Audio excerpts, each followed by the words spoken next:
Welcome to another episode of Relentlessly Resilient, where real people share real life experiences and the tools they've developed to move forward and live their best life. I'm Michelle Scharf. And I'm Jennie Taylor, and I'm really excited today because we have Mr. Patterson with us, who is the principal at my kids' junior high school. So, Mr. Patterson, how are you today? Doing great. So good to be with you guys. Oh, good. So glad you're here and glad that you can step away from the chaos of junior high for a minute. As a way of background, Michelle, Matt Patterson and I have known each other these past few years because I'm involved with the PTA and the school community council. And I will tell you, Matt is beloved as the principal. He's got an assistant principal, Ben Prawl. The two of them work remarkably well together, and they just have good chemistry, good synergy, making some good cultural changes in the junior high, making wonderful progress and things as a parent that so many of us appreciate. But I'll admit, I didn't know until about a week ago anything about Mr. Patterson's background. And I apologize for that, Matt. I've never once said, hey, tell me about you. We get so caught up in let's talk about the kids, let's talk about testing, let's talk about the environment and behavior and how do we help these young people.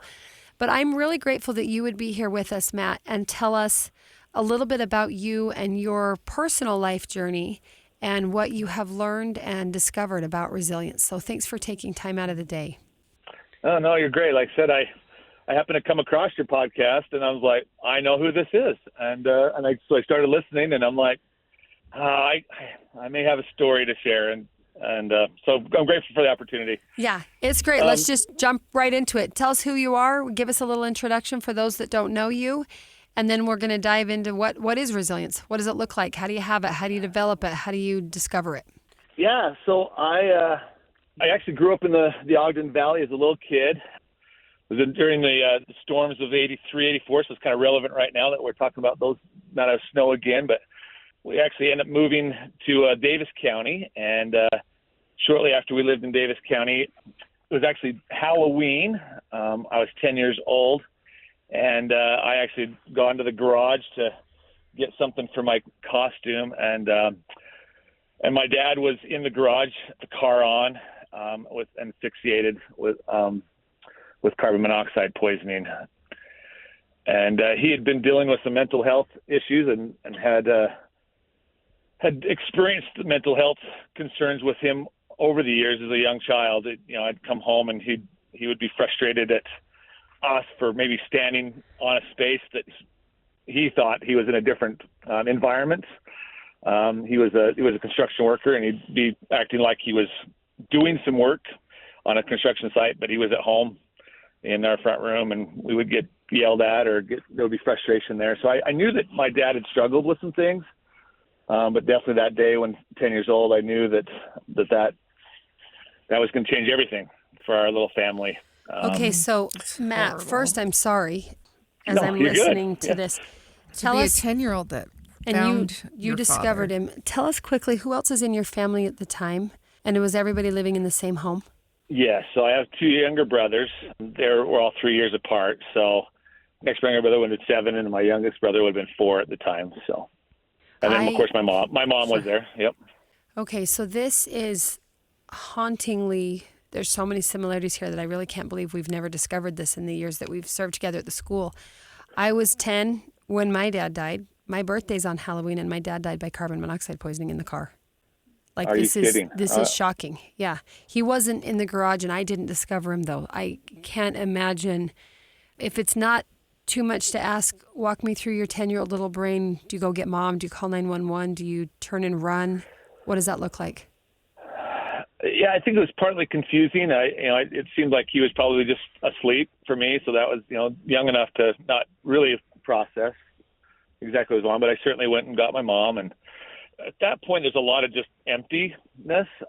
Probably the next, I don't really remember all the chaos that would have ensued with that. But my next memory is that I would ask my mom if I could go trick or treating, and I just wanted desperately in that moment to be a normal kid.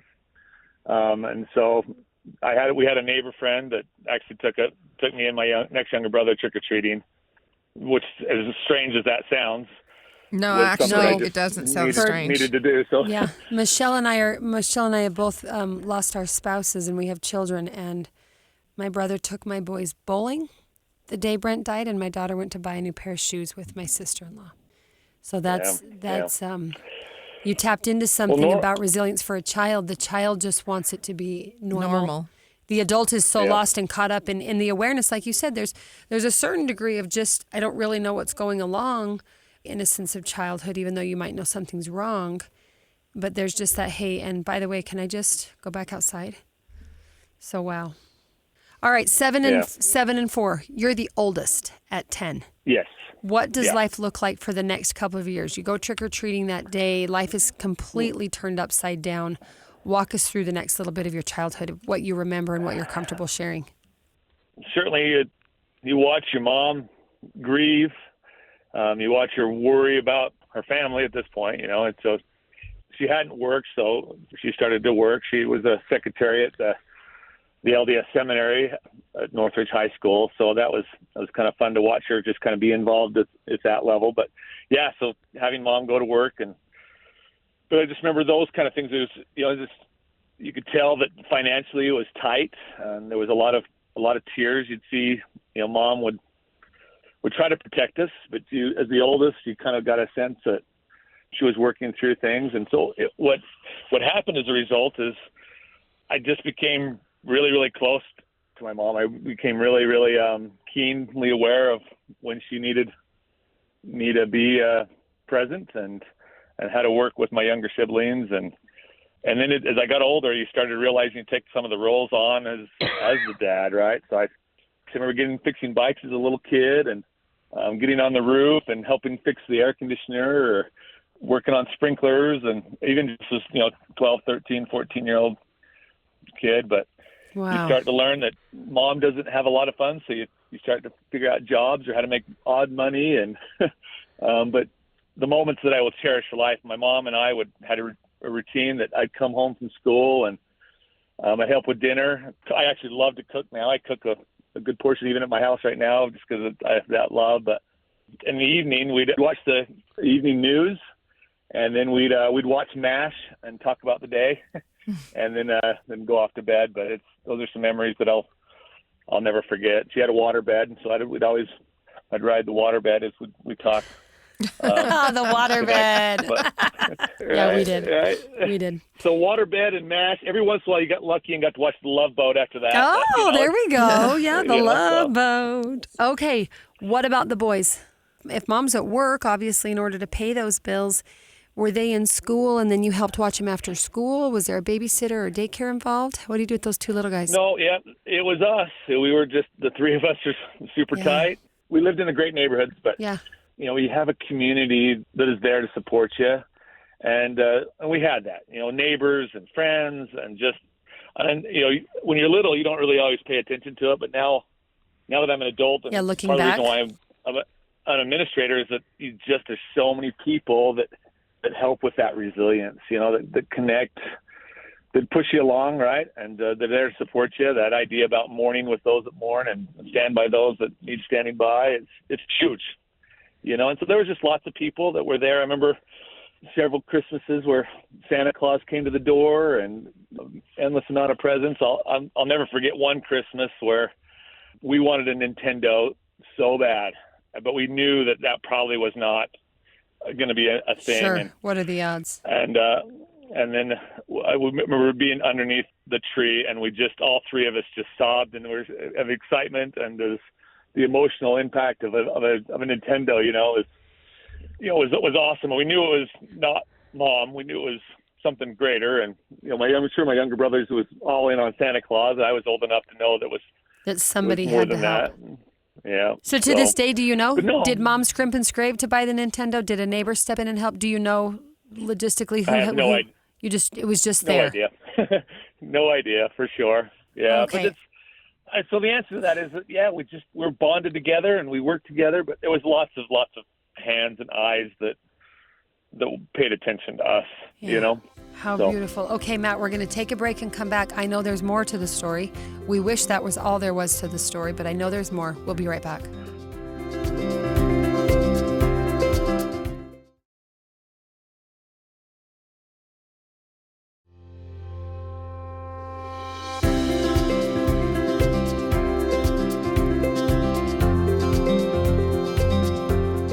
Okay, so you're 10, you're then 11, 12, 13, because what Michelle and I talk about often, and you know, even after you bury someone, it feels like time stops, and yet time continues. So you and the boys grow.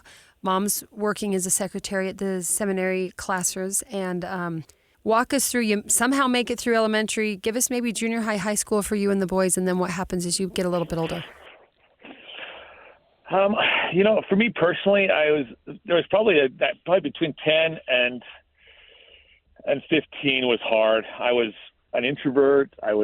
Didn't like talking to people. Kids would ask questions that I didn't know how to respond.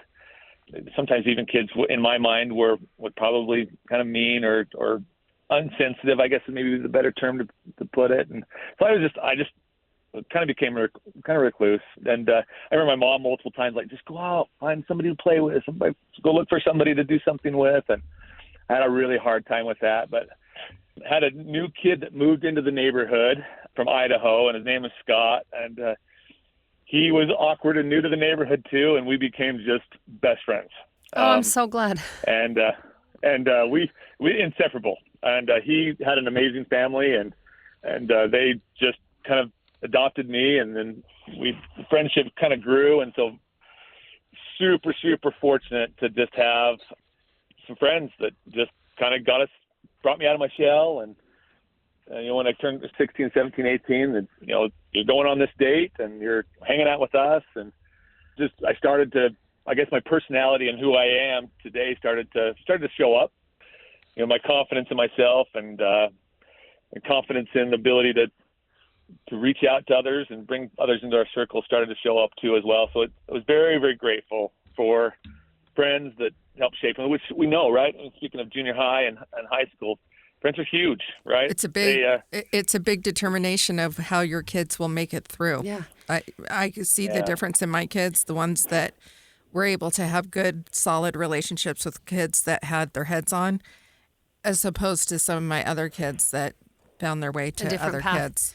I appreciate what you mentioned, that this best friend Scott had a great family, and that family kind of stepped in and was helpful to you.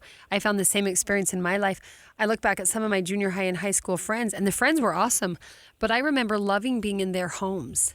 I loved being with their parents. I remembered even some of the rules that their parents had that maybe my mom didn't have the bandwidth to have for us or hadn't thought of. And I was very motivated by my friends and the backgrounds they had come from. So did you graduate from Northridge High? Is that where Mom was working in that seminary? Is that no? Or where were you at school? Yeah, I was at Clearfield High. I went to Clearfield. So still in Davis. All right, so you graduate Clearfield High. What happens next? So I go on an LDS mission. I go serve in Georgia. Which Macon, mission? Georgia mission. So stop. That's where Macon, my brother-in-law served. I feel like we're living parallel lives, Matt. This is almost getting creepy. My mom's a secretary too. Like she went back to work as a secretary. Okay. Clearfield High, Macon, Georgia. You came back and went to college. Yep. I mean, I know you have a degree in education at some point. Yep. I start school. I got to tell a quick little story. I dated a girl a couple of times, and all my buddies were say, hey, let's go on a date. We're going to go to the canyon. And she had to work, and so I was lamenting on my stairs. And I'll never forget the moment my mom actually put my hand around my shoulder and she said, hey, Matt, you're going to be all right. But can I offer a suggestion of who might go on a date with you? And I'm like, oh, yeah, this is going to go good, right, Mom? Mom offering a date suggestion. And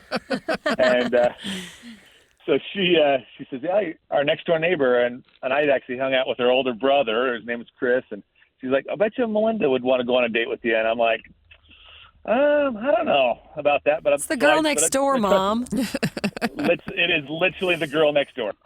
And so I trusted my mom. I walked across the street, knocked on the door, and her mom invited me in to ask me how things were going and what's life like. And I said, hey.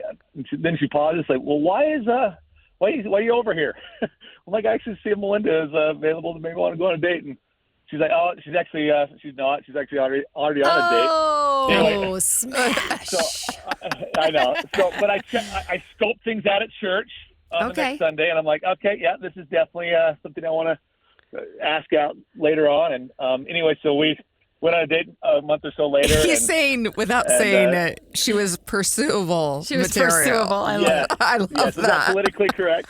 But anyway, so yeah, Look, your mom suggested it, so you have to back it up. Right.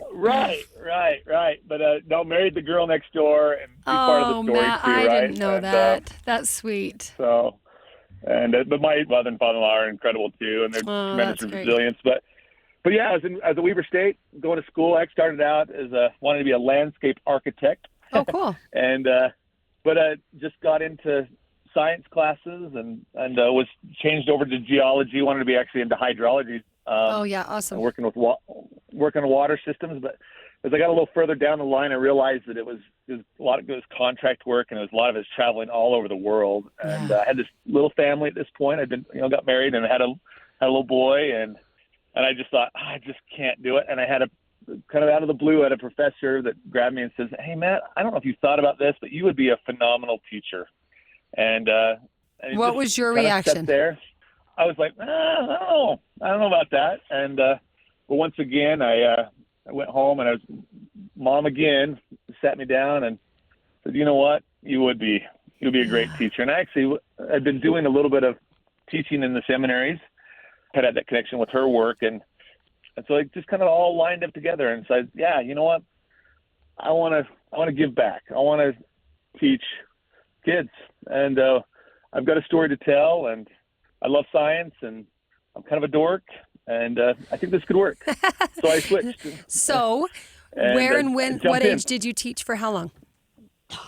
So I started teaching. I was almost 26 in my first school year, and I got my first job was actually at Orion Junior High, where I'm now the principal, and I taught there for fun. 7 years. And that was the very first year Orion opened, and I loved it. I just absolutely fell in love with teaching. I loved the kids. I ended up coaching track and NAL and basketball, and I just felt like it was home. You're kind of a jack of all trades. I didn't know you had done the coaching as well. I knew you had been a science teacher. I didn't know you had the other side of it. I ran track in junior high and high school, and so it's who I am. It became part of my persona, but I just had so many kids that I realized that I could impact and help them with their own resilience story, and pick themselves back up and keep going. Because you've had to do it, so you're not just talking about it, but you've lived it. Yeah. So tell us. Go ahead. No, go ahead. Well, I was just going to say, as I started I come up with a crazy analogy with this idea of resilience. It's like a really good superhero story, right? Resilience is those superheroes that get kicked down, but they build more of a resolve and more of a desire to meet their intended outcome, right? And so as I started realizing that in my own life, I'm like, my resolve is to take care of my own little family, but it is to help these kids reach their own story, reach their own potential. And so I started seeing that I could create these new superheroes that could have families of their own and contribute to society, and that they would just love that. And I don't know, it's just this idea that this is perpetual development of successful people that can show resilience in their own lives, because everybody has their own story. As I started diving into kids' lives, and they were dealing with really crappy stuff too. Everyone. Right. We all do, from the beginning to the end. And junior high is its own difficult age. Even if you've got a fairly stable personal life, junior high, that developmental age. Matt, talk to me about your family during these early college years. You mentioned you graduated. Your mom had some connections to seminary, so you taught there for a little bit. You've married the cute girl next door, and you're starting your own family. Where's your mom and your brothers in this early adulthood? Yeah, I'm glad you brought that. I actually have to go back. So that's the positive story. Is I graduated and became a teacher and had that. But in my second year of college, actually, so I'm almost a junior. I'm actually in a teacher development course with an amazing professor that helped shape me too. But I get a call from my brother that my mom is in the hospital and it's not looking good. She'd suffered from headaches and migraines, and so but they were kind of ramping up. They were getting more and more severe, and she just recently got married about a year and a half prior, and I actually lived up in Mountain Green where I'm currently in that same valley, but she actually drove herself to the hospital and was actually at the ER when her splenic artery ruptured. Oh, and, my goodness. Oh my gosh. She's in the hospital. There's nowhere else she could be better, but they could not get that artery captured, and she bled and passed away within about 5 or 6 hours. But I never got to talk to her again. She was gone, not responsive, after surgery, and I was on life support and made the decision to pull her off life support. Were either of your brothers or your stepdad able to be there with her at the hospital, or was she by herself? My next younger brother, he actually works at the hospital, so he was there. So he was there when they were working hard. But the artery ruptured before he had a chance to even connect, so he didn't have a chance to communicate with her beforehand either. Okay. And then the youngest brother, he was on a mission in Louisiana, so he was unaware of all of this until we were able to get a hold of him later on that day. Okay, I don't even know what to ask other than now what. Were you married? Were you and Melinda married at the time?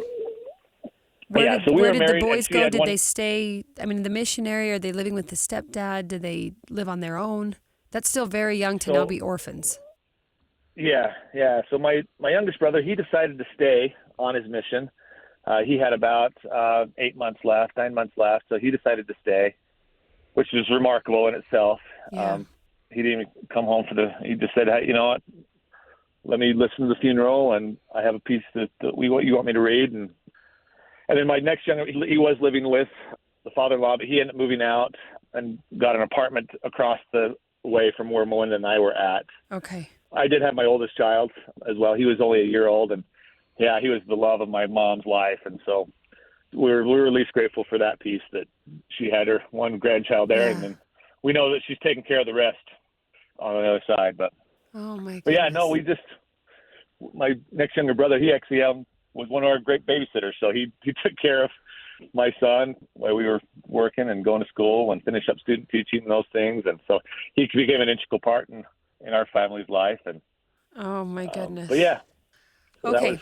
So we're gonna take a quick break and let everybody catch their breath as we're just picturing this. When we come back, let's talk about resilience, Matt. You've had it, you've developed it, you've learned it, you've taught it, you've lived it for years. Let's talk about it as soon as we come back.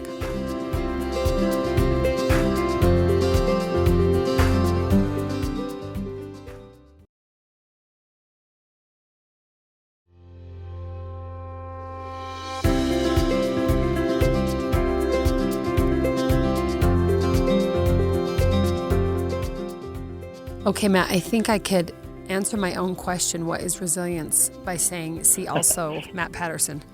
Tell me, what is resilience? What have you learned? Tools and tips? What do you try to share and teach? You've had plenty of experiences in life to test that resilience. Talk to us about it. Early on, I remember probably shortly after my dad passed away, I was sitting there alone and commiserating and just struggling, and I just had an overwhelming feeling in just being young, 10 years old, having this overwhelming thought come across my head that I had a choice. Every second of every day I had a choice, and the choice was to find the positive and find the joy in life, or to just be bitter and angry and upset. And from that singularity moment, it changed my life. And I just realized from that point that I was going to choose. I was going to choose the positive. And not that every day has been that way, but that has been the overarching theme.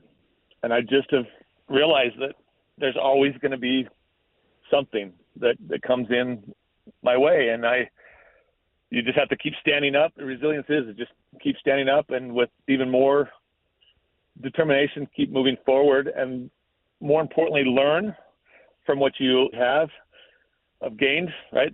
The thicker the skin, or the more experience is to harden up the bones, or the grit, or whatever it ends up being. But you just have to reflect on the experiences you've learned and realize that there's so many gifts in this life.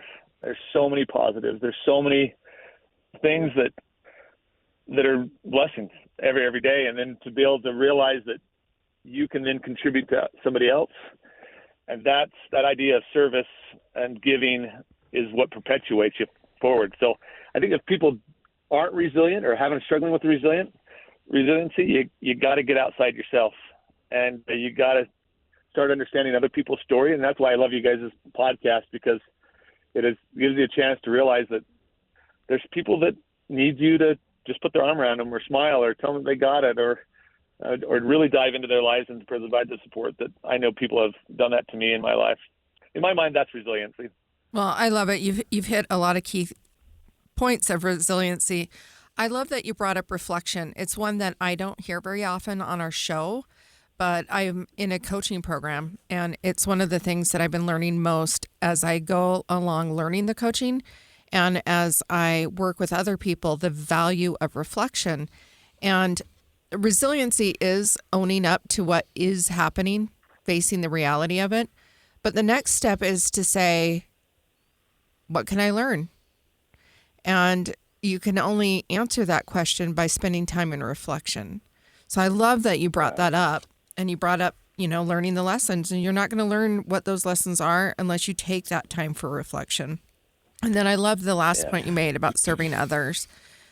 Oh my goodness, serving others is just such a big opportunity to be able to step outside ourselves for a moment. In the situation that you're in, I love that you are forwarding on your life lessons of resiliency and building that in youth. I think it's so critical and key. They are our future, right? Like, we need healthy, strong, resilient people moving forward. We're living in really, really tough times. On top of what it is in everyday life, it's hard enough. But these days are even more challenging. And so, yes, stepping out and serving others, but also to be able to, in our service of others, I think we often find we're not alone in this. We may be struggling, but in our service to others, we can realize we're not alone. Somebody else is struggling, and I may not be able to know exactly what I need right now, but I can help this person with their needs. And sometimes that helps us discover what it is we need, right? So it all ties in together. Yeah. Powerful lessons. It's incredible, Matt. Thank you for sharing that. Any other thoughts on resilience or what it is or looks like in your life today? No, I'm grateful for, I'm just grateful for the experiences I have had, and you just become stronger and stronger. I think one of my favorite quotes of all time that I hang my hat on all the time is that self-worth comes from overcoming adversity. And that quote was from Abraham Lincoln, which it makes even more impactful. But it's that idea that you try and trust. It's something that it happens to you all the time. From when you're a little teeny tiny kid, when you learn how to tie your shoes, you have worth, right? You have self-worth. But if you can just remember, when you overcome adversity, when you overcome that challenge, that you're stronger, you're better, and your own worth on this earth is more impactful. And so when you're going through those things, they're not awesome. They're not fun at all. But when you merge out of them, if you can reflect back and you can really think about, you've gained more, you're better, and you have a greater opportunity for a greater level of influence as a result of it, is why we're here. Right? What we're trying to figure out. Matt, this is remarkable. I'm sitting here as you're talking, and I just messaged all my PTA mom friends at Orion to say, ladies, you have to listen. We've respected you. We've known you bring something beautiful to the table. We've seen the way you compassionately work with our kids. And I'm embarrassed again to admit we had no idea why. We had no idea what refiner's fire you have gone through that has made you now a wonderful advocate for these teens. I sometimes joke, I am such a strong proponent of public education because I'm a product of it. It was my teachers that believed in me. It was my friends and their families that helped raise me and helped, buoy up my mom, who was completely overwhelmed as a single mother.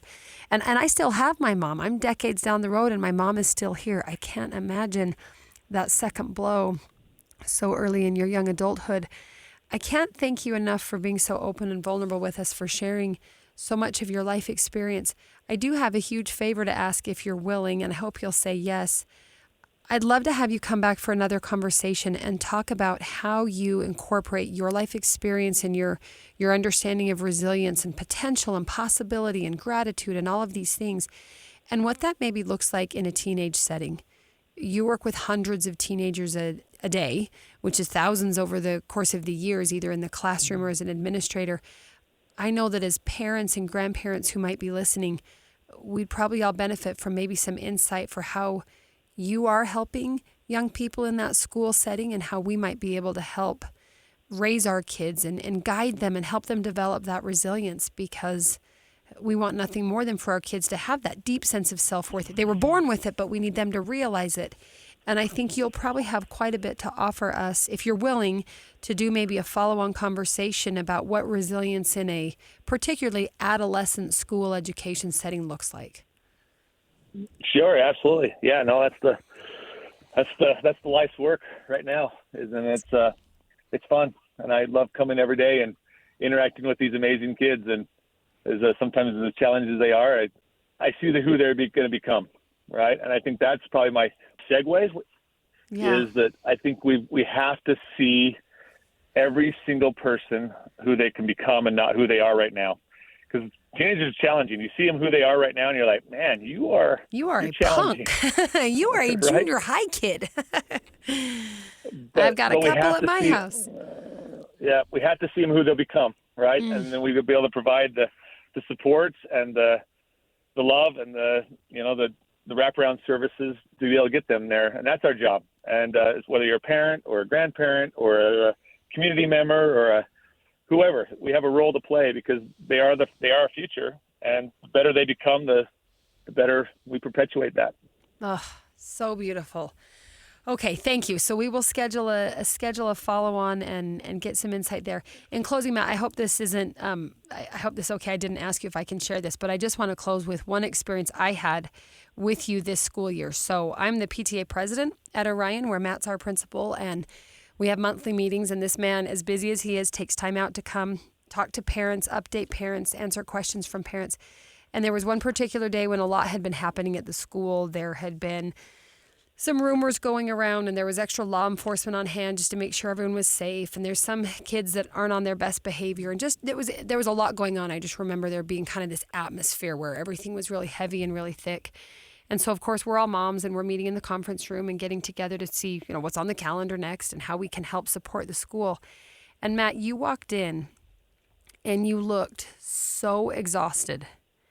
And you looked, and I don't mean this as an insult, I actually mean it as a huge compliment. No. You looked exhausted and broken, and you looked as if you were carrying the burden of all 1,000 of those junior high kids. And I will never forget that look as I realized how much you love our children. And I had no idea what your personal background was to add to that and to develop that compassion within you. But I remember several of us moms leaving that meeting just saying, for one, I want to give you a raise. Can I pay you more? Holy cow, you should be paid more. But we just walked away saying we could see in your entire physical persona how much you love the potential in each of those kids, even the ones being total punks right now. And I appreciate that. I thank you for that. I'm excited to continue the conversation and maybe get a little bit more of the professional academic side of what it looks like. Most of us are raising a couple of teenagers. You're raising thousands.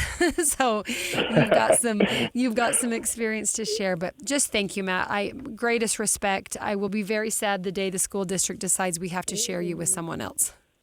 Well, I appreciate it. And thanks for this opportunity. I've enjoyed it. It's been nice to reflect and slow down enough to think about. I'm sure you've got a few fires to put out back in the building, so we'll let you get back to the classroom. And just, again, thank you for your time. And to our listeners, thank you for joining us today. I'm sure you are walking away like me with a lot to think about and reflect on and great lessons that Matt Patterson has shared with us today.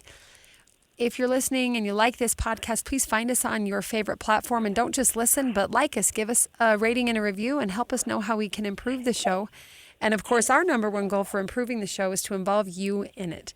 Matt was a listener who found the show, listened to a few times to some episodes, and realized he also had a story to share. If you're the listener right now and you have a story to share, we would love to connect with you. You can find us on Facebook at Relentlessly Resilient or on Instagram at Relentlessly Resilient Podcast, or you can email us at rrpodcast@ksl.com. We'd love to hear from you and have you share your story and teach us what you know and have experienced about being relentlessly resilient. Matt Patterson, I just want to say thank you for coming on. Very inspiring and very vulnerable. So thank you. Remember, whatever you do today, remember to be kind. You have no idea the struggles others are dealing with in their lives. Have a great day. Take care, everybody.